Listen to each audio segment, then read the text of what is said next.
Welcome to Lecture 20. This is our introduction to scattering. We're going to be talking about scattering in the one-dimensional case in this lecture primarily, and we're going to get about halfway through the introductory material for scattering. All right, so how do we work on scattering? We're going to start from the time-dependent Schrodinger equation in the coordinate basis, which is I h bar d by dt psi of r and t is minus h bar squared over 2m del squared plus v of r times psi of r and t. We're trying to find the scattering states. Scattering states will have particular boundary conditions where they start, and then there are boundary conditions associated with where they finish. These states are generically not normalizable, and we don't think of working in scattering as working with one of these pure states. Ultimately, when we're talking about scattering, we have to take a linear superposition of different states with different wavelengths or different frequencies such that we form a localized excitation in a localized position, and that localized excitation as a function of position will move around. Now, we loosely talk about this in terms of the pure states moving to the left or moving to the right and so forth, and I will be using that language, but you should always keep in mind that we have to form the wave packets in order to describe the scattering. And the discussions, in some places, it might seem a little bit confusing if we say it's moving to the left or moving to the right and so forth, when it's a plane wave that exists everywhere. But this is the context under which we mean that. Okay, so having said that, we then get a probability density to find the particle in the region around R, which we call rho of R and T. That's the probability density. Absolute value, psi of R and T modulus squared, and that's just psi star psi. The equation of continuity says that the change in the particle density must arise by a flow of currents. Since particles are neither created or destroyed, that's one of our caveats in non-relativistic quantum mechanics. So what that means is the time derivative of the particle density plus del dot J, where J is the particle current, must equal 0. That's called the equation of continuity. You should recall seeing an equation like that in electromagnetism. We're going to use this equation to actually find J. And the way that we do that is we simply take the time derivative of the probability density. That's a derivative of psi star psi. So I have two terms. I have the derivative hitting psi star, and I have the derivative hitting psi. And then I can use the fact that d psi dt is equal to I h bar over 2m del squared psi plus v over I h bar psi. And d by dt of psi star is minus I h bar over 2m del squared psi star minus v over I h bar psi star. We can go ahead and plug that into the equation. And what we will find is that the psi star term gets replaced by this expression, and the d psi dt gets replaced by this other expression. When you put it all together, what you find is the v terms are going to cancel, because I'll get a v over I h bar psi star psi minus psi star psi, and that's obviously equal to 0. But you do not get a cancellation with the derivative terms, because one term is psi star del squared psi, and the other term is del squared psi star psi, and those are not necessarily equal to 0. However, what we can do, and you have to think about your vector algebra, we can rewrite psi star del squared psi minus del squared psi star psi as del dot I over h bar over 2m psi star grad psi minus grad psi star psi. Now, the way that you can work that out is you obviously see when that del dot hits the grad, I get the two terms that we were talking about. And when the del dot hits the other term, I'll have terms that look like grad psi star dot grad psi, but I get exactly the same term in both sides, and that means that those two terms cancel because of the minus sign. So that's how we can rewrite that expression as the divergence of this expression with the gradient. And then when we go to the equation of continuity, what we see is that we can just read off that the J, the particle current, is h bar over 2im psi star grad psi minus grad psi star psi. Okay? Now, we get a new formula like this. Let's go ahead and check it for a free particle. For a free particle, the wave function is just e to the I k dot r minus I h bar k squared over 2m times t. Go ahead and plug that in. The gradient of that is going to pull down I times k. When I let that I hit, I'm going to get an h bar k over 2m. And then I get two of those terms, because when I take that gradient term of the psi star, that's going to pull down a minus ik. So those two terms add, and what I find is I get h bar k over m psi star psi. Now let's think about that. Remember, psi star psi is the probability density. So what this says is to associate a current given by h bar k over m. Now remember, if we think about h bar k as the momentum, h bar k over m is the velocity. That means that the current is simply the probability to find the particle at position r at times t multiplied by the particle's velocity.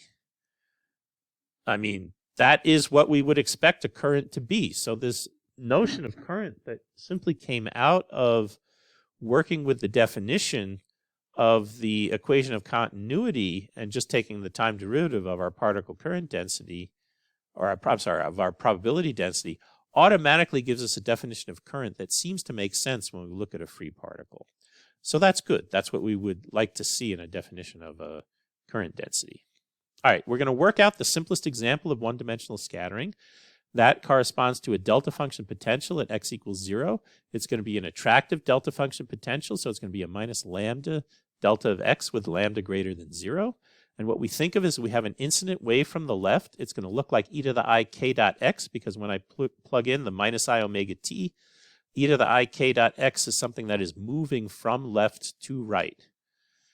And it's going to interact with the scattering with the v, and some of the wave will get transmitted through and some of it will get reflected. So when we look at this statically, or if you think of it in terms of the time dependence, when we look at it for x less than 0, we have two contributions. We have the incident wave function and we have the reflected wave function. And we look at positions bigger than 0, we just have the transmitted wave function. So what we do is we're going to be looking at this not as a time-dependent problem, because again, to really get this notion of coming in and reflected and so forth, we actually have to work with the wave packets, as I had mentioned before. But we're going to sort of work schematically with the pure wave functions that are not normalizable, and we're going to just keep in our mind that when I have an e to the ikx, that moves left to right, and when I have an e to the minus ikx, that moves right to left. And then what I can do is for x less than 0, I can write my wave function as e to the ikx plus r e to the minus ikx. We put a 1, and there's an a out in front. We put a 1 in front of the e to the ikx because all of the wave is coming in from the incident wave. And then we have an r in front of the reflected wave because part of it gets reflected. And then we have a t for x greater than 0 because part of it gets transmitted. We call r the reflection amplitude, t is the transmission amplitude. We want our wave function to be continuous across x equals 0. In order for that to occur, we just look at our expression. We set x equals 0, and we find a times 1 plus r must equal a times t. We can cancel the a from both sides, and we immediately get that 1 plus r must equal t. Then we have to look at the derivative. Now, the derivative is not so simple because we have this delta function. So if we look at the difference of the derivative when x is to the right of the origin versus when x is to the left of the origin, that difference is given by an integral from x equals 0 minus to x equals 0 plus. So over an infinitesimal interval, dx of d squared psi dx squared. We can multiply that by minus 2m over h bar squared and then a minus h bar squared over 2m. And then we can replace that minus h bar squared over 2m d squared psi dx squared by the Schrodinger equation by e minus v of x psi. We'll plug that in. Now the e term, that is going to give me the difference of psi of x when I'm slightly larger, I'm slightly to the right of the origin, minus psi of x when I'm slightly to the left of the origin. But we just required psi to be continuous. So those limits as we approach 0, either from the left or from the right, are going to give the same wave function. So that term is going to be 0. And then we're left with minus 2m lambda over h bar squared. We have to do that integral. And that integral has a delta function in it. So that delta function is going to tell me you must evaluate that with the wave function at x equals 0. Now, of course, we know what the wave function is at x equals 0. It's just equal to a times t. So that right-hand side becomes minus 2m lambda over h bar squared a times t. And then the left-hand side, we have to go ahead and calculate those derivatives. So the e to the ik x term will pull down an ik. The e to the minus ik x term will pull down a minus ik. So I'll get aikt minus aik times 1 minus r is equal to minus 2m lambda over h bar squared. Okay, so now that we have those two different derivatives, coming at it from the left or coming at it from the right, and we're taking the difference of those, we're going to substitute in what we already know, which is that r is equal to t minus 1. When I substitute that in, I'm going to cancel the a from both sides as well. I'll get ik times t minus 1 plus t minus 1 is equal to minus 2m lambda over h bar squared times t. That then gives me a little bit of algebra. I can solve for the t. I'll find t is equal to 2ik over 2ik plus 2m lambda over h bar squared. I can cancel the 2's. I can multiply by an h bar squared over 2m lambda, and I'll get I h bar squared k over m lambda divided by 1 plus I h bar squared k over m lambda for the t. Using the fact that r is equal to t minus 1, we can solve for the r, and we'll get minus 1 over 1 plus I h bar squared k over m lambda. So we have now solved for both r and t. If you look at the modulus squared of r plus the modulus squared of t, you should be able to fairly quickly verify that the sum of those two is equal to 1. All right. Now we call the modulus of r squared big R. That's our reflection coefficient. We call modulus of t squared big T. That's the transmission coefficient. We must have r plus t is equal to 1. That's a conservation of probability, and it has to always hold in all theories. We explicitly showed that it does hold in this theory. So now we're going to move on to a more formal theory of one-dimensional scattering. We're going to start from the time-dependent Schrodinger equation. IH bar d by dt of psi of t is equal to h0 plus v psi of t. I'm looking at the abstract psi of t as a ket. h0 is equal to p squared over 2m. That's our kinetic energy. We're going to define the Green's function to satisfy IH bar d by dt minus h0 g0 of tt prime is equal to delta of t minus t prime. This is called the equation of motion.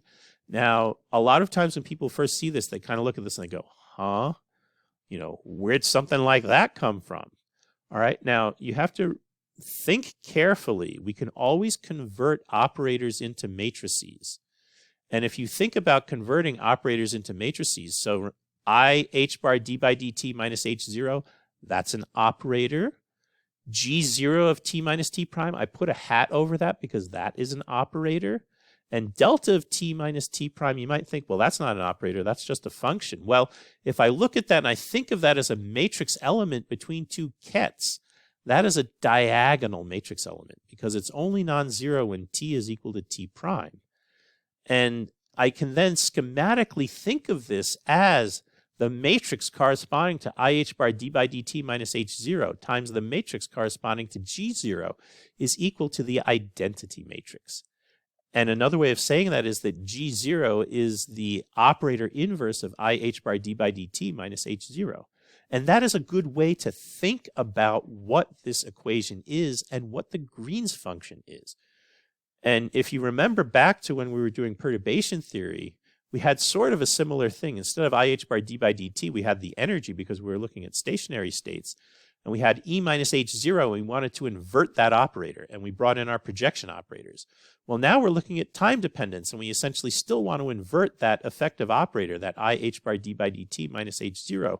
And this G0 is essentially the inversion of that operator. Okay? So again, it sort of fits in with the kinds of things that we've been doing when we think about perturbation theory and so forth.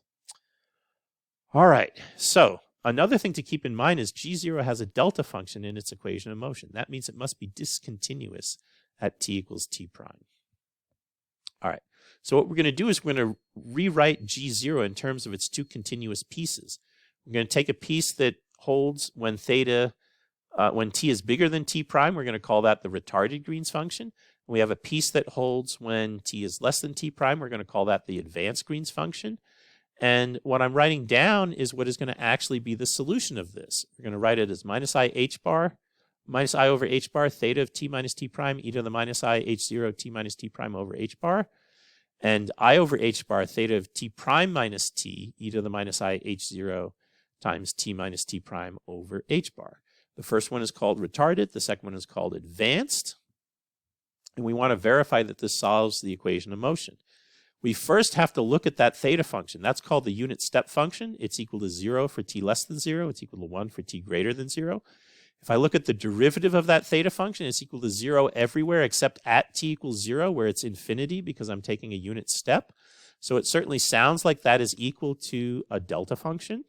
And you can really verify this by carefully looking at an integral of d by dt for an infinitesimal element between just to the left and just to the right of the origin. That will be theta of t equals 0 plus minus theta of t equals 0 minus. But that's equal to 1. So that says when I integrate the derivative of the unit step function, I get 1 over an infinitesimal interval. Well, we know that the only thing that does that are delta functions. So we verify that the derivative of the unit step function is a delta function. And then when we take the derivatives in that equation of motion, those derivatives of those theta functions are going to pull up delta functions for us. Okay, so let's go ahead and actually calculate. Well, you can actually go back now and plug that into this equation of motion and show that it is satisfied. And just to sort of talk you through that, I'm taking IH bar d by dt. Well, the IH bar d by dt for the retarded Green's function, that's going to just replace that with a delta of t minus t prime. Now, when I have a delta function of t minus t prime, I can simply set t equals t prime, and then I don't have any term with regards to that exponential. I'll also have the term where the derivative hits the h0.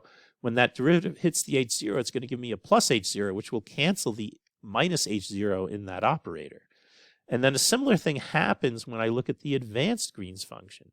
Because that is a t prime minus t, when I take the derivative with respect to t, I'm also going to pull out a delta function from that, and it's also going to cancel this Green's function. So essentially we have got the two pieces that solve this equation of motion as I look at the limit as I approach 0 from the left or I approach 0 from the right. And that's how you can motivate that these results are solving the Green's function equation. Okay? Now, we're now going to use that G0 to express the wave function as psi of t equals psi 0 of t plus the integral from minus infinity to plus infinity dt prime G0 of tt prime v of t prime psi of t. Now again, I want you to take a look at this. This is exactly the same as what we did in non-degenerate perturbation theory. We essentially multiplied by the inverse of the e minus h0. Here we're multiplying by the inverse of the I h bar d by dt minus h0 term. And by multiplication, because I have to think of these as operators with matrix multiplication, that involves an integral over the dt prime. And we have that psi 0 there essentially from the p acting on the psi that we had to put in the degenerate perturbation theory. So that psi 0 of t satisfies the free wave equation. IH bar d by dt of psi 0 of t is equal to h0 psi of t. And so now I'm going to essentially prove that this result. We just look at that IH bar d by dt minus h0 psi of t. I'm adding in an IH bar d by dt minus h0 times a psi 0 of t. You can think of it that way, or you can think of it in terms of the way we did it in the perturbation theory, where we are just adding this. After we take the inverse, we're just adding in the projection onto the psi 0 of t piece, because that is not included in the inverse. And then we're adding plus that v of t psi of t, which just comes from the Schrodinger equation. So we then multiply by the inverse. The inverse is equal to the Green's function, and you will verify that you get that result at the top of the page. Okay? So we're able to verify this. There's a little bit of a hand waving in saying that I can multiply that term that had the IH bar d by dt minus h0, which was 0, times the inverse and get the psi 0. But as you know, that is definitely a valid thing to do when you think in terms of the projection operators, because we can only invert that operator in the subspace where it is not equal to 0. So in the orthogonal complement of the kernel of that operator, if you want to think in terms of high-tech Hilbert space jargon, the kernel of the operator is just the states that are annihilated by that operator. The state psi 0 of t is the state that's annihilated by the operator. So I have to add in the psi 0 of t because that piece is part of what the psi of t is. Okay? So there are a number of different ways that you can think about how you want to do this. But in the end, I hope that you're convinced that we have this equation that we've derived here. Now I'm going to do something that might sound a little bit strange, but I'm going to actually replace it just by the G0 plus. And the reason why is when we're thinking about scattering, this is a physical thing that we're putting in. When we think about scattering problems, we're really interested in retarded solutions, which build up everything at time t from the history of what happened at earlier times. Another way of thinking about this is it's at this stage, if we make this substitution, where we're introducing what you would think of as an arrow of time. So I'm going to just do it, okay? And I'm not going to necessarily derive it from some other way. I'm going to just motivate it from the physical principles, and then we're going to verify that what we get when we do that really makes sense, okay? So when I do that, it's just a simple modification. We're going to get psi of t is equal to psi 0 of t minus I h bar e to the minus I h0 t over h bar, integral minus infinity to t dt prime e to the plus I h0 t prime over h bar, v of t prime psi of t prime. This is just plugging in what that g retarded is, or what that g plus is, from the expression that we gave you a couple of pages earlier.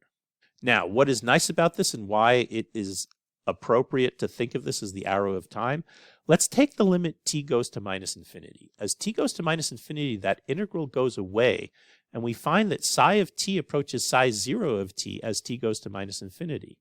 Well, this is what we want if the thing that we're scattering off of is bounded in some region of space around the origin. Because what it means is I'm going to send in a plane wave, watch what happens as it scatters, and try to learn something about the thing it's scattered off of by looking at how it is reflected and how it is transmitted. So this is exactly giving us the right boundary condition to start off with an incident plane wave back at t goes to minus infinity. Now, what I had mentioned before was that we're working in a continuum of possible states. So we just have to specify the energy or specify the k, and that sort of specifies the whole state. So what we know is this state, psi 0 of t, is going to look like e to the minus I et over h bar times psi 0 as t approaches minus infinity. If we have elastic scattering, so we're not giving any energy to our particle, we expect that psi of t should approach e to the minus I et over h bar psi as t approaches plus infinity as well. Okay? But in particular, because the psi is approaching psi 0, we're going to be able to write psi of t as e to the minus I et over h bar psi as t approaches minus infinity as well. All right, now, as I'd mentioned, the energy conservation is telling us that this wave function should approach e to the minus I et over h bar psi for t approaches plus infinity, and if really the energy is conserved for all time, it should act like that for all time. So we're going to assume that it takes that form for all t, where psi is some stationary state that doesn't depend on time. And then what we find is we can cancel off some of those factors, bring them to the other side of the equation, and we get this kind of quasi-stationary state equation. We get psi, which is a stationary state, is equal to psi 0, which is a stationary state. You can think of each of those as the e to the ikx's kind of things, especially for the psi 0. Minus I over h bar e to the minus I h0 minus e t over h bar, integral minus infinity to t dt prime e to the I h0 minus e t prime over h bar v times psi. Now the v, of course, is also independent of time in this case because we're thinking about that elastic scattering case. And all of the time dependence is in this thing that kind of looks like a Hadamard, but isn't exactly a Hadamard. It isn't exactly a Hadamard because it has a t prime inside the integral and it has a t outside the integral. All right. Now, we're going to now modify and think of the v as being turned on over some time interval in the infinite past. So we're going to let that v go to v e to the delta t over h bar, with delta approaching 0 from a positive value. Now, this may sound like an odd thing to do, but what we're going to find is it helps control the infinities and helps us guarantee that we're satisfying the right boundary conditions. You might expect that we have to do something like this because we're working with unbounded wave functions in this formalism due to these continuum states. And so there are infinities all over the place. And so we're going to have to do this to control one of the infinities. All right, so we just substitute this in. Now we have a perfect exponential, so we can do the integral. So we just do the integral and evaluate it. And what happens is we have a miracle occurring due to this delta that we put in. So, an integral of an exponential is just an exponential. It's okay to do the integral of the exponential even with the operator in it, because the operator doesn't depend on time. And exponential of operators are perfectly well-defined things that we can work with. That's something you should feel comfortable doing. We have to evaluate this between minus infinity and t, but at minus infinity, due to that delta t prime term, that's going to be an e to the minus infinity times delta. Well, that's always going to equal 0. So the putting in this delta tells us that we drop the contribution from the result of the integral as t prime goes to minus infinity. And then what we get is just the one term at the t, and now we're going to get a cancellation of those exponential factors, but we're going to be left with this denominator. Okay? So that's the key, is that we are able to derive that we get this denominator, but the delta is still there. So we have to evaluate this denominator in the limit as delta goes to 0 plus. So we get this final equation, psi is equal to psi 0 plus 1 over e minus h0 hat plus I delta v hat psi. This equation is called the Lippmann-Schwinger equation. It's a very important equation. You can see there's no time dependence left in this equation. And the other thing that I want to point out is if you have ever worked with principal values, or you've worked with the way that Dirac likes to define the Dirac delta function, you should have seen expressions of the form of 1 over x plus I 0 plus. We're going to be working with that form in the next lecture, but the main point of this lecture, aside from giving you that example with the 1D scattering and talking about some of the generalities, was to derive this Lippmann-Schwinger equation. We're going to now use that Lippmann-Schwinger equation to derive a perturbation series expansion for the scattering under the assumption that this v is small in some sense. And we can think of small as potentially even being that the particle is exposed to it for a small amount of time, so that if it's a localized scattering potential near the origin and my particle is moving in kind of rapidly, it's only going to encounter the potential for a small period of time. And even if the potential is strong, that could be good enough to describe this in a perturbation theory approach, and it makes physical sense that that could be a good thing to do. So I would like you to keep that in mind when you think about how we're going to be analyzing the scattering. So that has now taken us to the end of Lecture 20. In Lecture 21, we're going to move on and use this Lippmann-Schwinger equation further in our analysis of scattering.